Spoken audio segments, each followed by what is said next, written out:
On this episode of Now Loading News, we'll see a recap of our trip to STN, get an inside look at the country's oldest tattoo shop, learn about how an art gallery is helping upcoming artists, and more. That's what's next on Now Loading News. From Wanalua High School, the Na Menehunes are proud to present Now Loading News, broadcasting the latest highlights and giving voices to stories untold. reporting for Now Loading News. Aloha and welcome back to another special edition of Now Loading News. My name is Stella Nishimura. And I'm Jade Batad, and we'll be your host for this month's show. Over spring break, our team went up to Long Beach, California to participate in a national competition called the Student Television Network Convention. It was definitely a challenge since we only had a few hours for each competition and competing with schools nationwide. Now, let's take a look at this year's convention promo.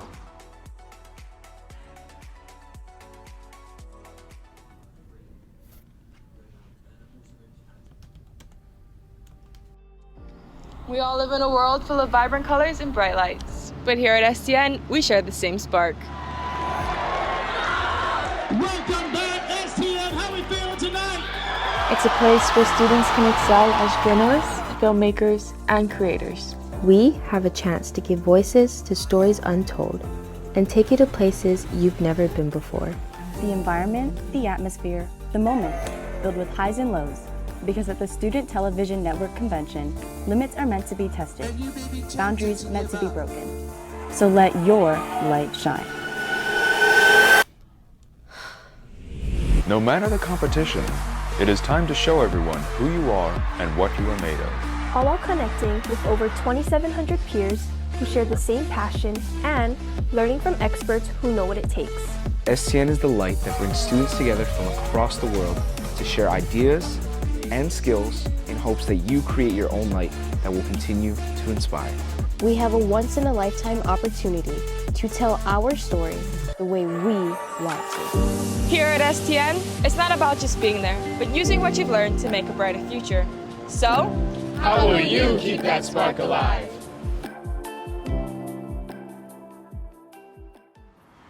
The convention was an event that allowed students to learn and put their skills to the test. While being up in California, our news team got to do some learning of their own on an issue that some California residents have had to deal with. Let's see a video on the increase of rainfall in Long Beach.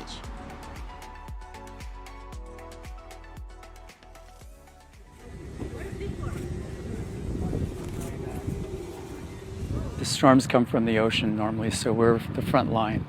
We get to see what's going to happen, and then it goes inland. The seasons tend to be really dry, and then all of a sudden we'll have a season like this where it just pours and rains. Here in Long Beach, California, rain isn't something that residents are used to, especially in this time of year. Though on Tuesday, March 14th, there was heavy rainfall of around 2 inches that caused many issues to arise. A lot of fixing leaks in roofs and making sure the streets weren't flooded, cars weren't flooded. There's been a lot of lost property because of flooding. Cliffs have been eroding and houses have been falling into a big muddy mess. It seems to cause sewage spills. Along with physical damage, downpours prevent Long Beach residents from enjoying activities at nearby parks and beaches. So after a rain, anybody who's a waterman really doesn't get in the water for maybe 3 days or so. Despite the unfortunate weather, residents will always find a way to make it work. So here it's either we're being pounded by sun or we're being flooded out into the sea. I really liked it because I know that we needed it. So it's a gift as far as I'm concerned. This is Jade Batad reporting for Now Loading News. Learning how the residents were affected allowed us to understand what California residents are going through and how they are taking on these effects. Now let's see some behind the scenes of what it's like being a tattoo artist in the oldest tattoo shop in the country. So I'll probably place it like this. This is probably how you're going to show it to me. This is Outer Limits Tattoo and Museum. This is the oldest tattoo shop in the United States. It's been a tattoo shop since 1927. Though tattooing sounds great, there's a lot that goes into it.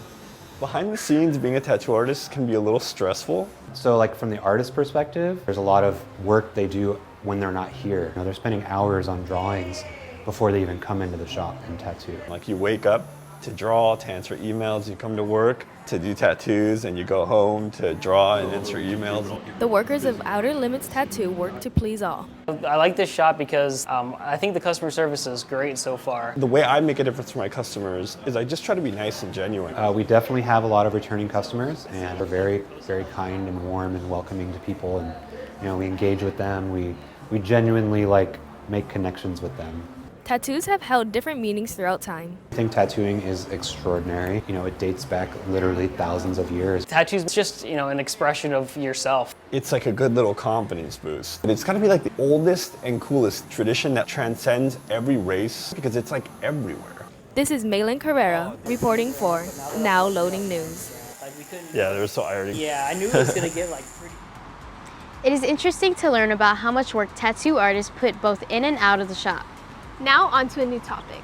Let's see a coffee shop whose main goal is to become a staple in their community's daily commute. That's gonna be it?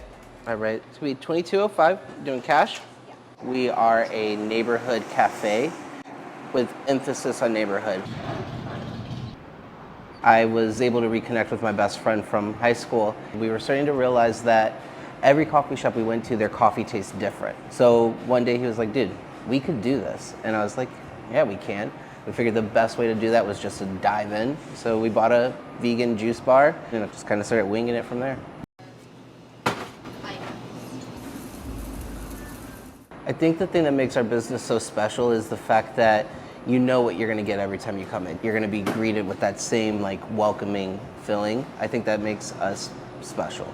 We're not like a Starbucks where you just walk in and there's no type of interaction. You got a detox smoothie for Tabitha? I think the staff and just the overall, vibe is what brings people back. Our name is Daily Dose. We want it to be a spot that people would work into their daily commute, their daily experience. The atmosphere that we try to create here is essentially that, a community, a space that you can not even buy anything, just come down here and work on your laptop, do some homework, This is gonna be part of everybody's daily commute. It really allows you just to be a part of the community here, so it keeps me coming back. I think that, knowing where you're walking into, and it's not some big corporate place, but it's just two brothers, you know what I mean? Whatever you want, if I got it, you can have it, type of thing. And I think that's what brings people back. It is great to see how comfortable customers of Daily Dose feel in their community. Last but not least, some of our staff went to check out a museum up in Long Beach where they got to talk about how they are helping upcoming artists in the community to share their artwork.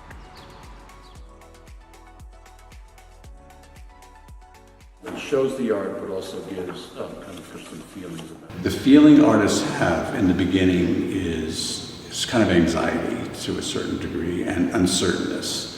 In Long Beach, California, artists in the community often feel they are out of place. The process of submitting your work to these galleries, they're very disconnected from the artist community. And for many artists, they don't have a place to showcase their work. When galleries become established, it's just natural. They kind of lose their initial yearning to help artists. A lot of times they don't deal directly with artists. Oftentimes when you submit your work, you don't even get a response. But for Loiter Gallery, they're helping to sculpt the future for smaller creators. Because we're a nonprofit, we're kind of able to not ask for as much money when they submit their work. In fact, we don't ask for any money. We ask for only a donation. And we're using art to kind of pave the way to help local areas and local governments and mainly the people who are just seeing way too many vacant storefronts and artists that can't show their work because they just simply can't afford it. It's not only a place where they have a show. What Loiter Galleries is doing for the local art community here in Long Beach is we're giving them hope. We're giving them a place where they can go.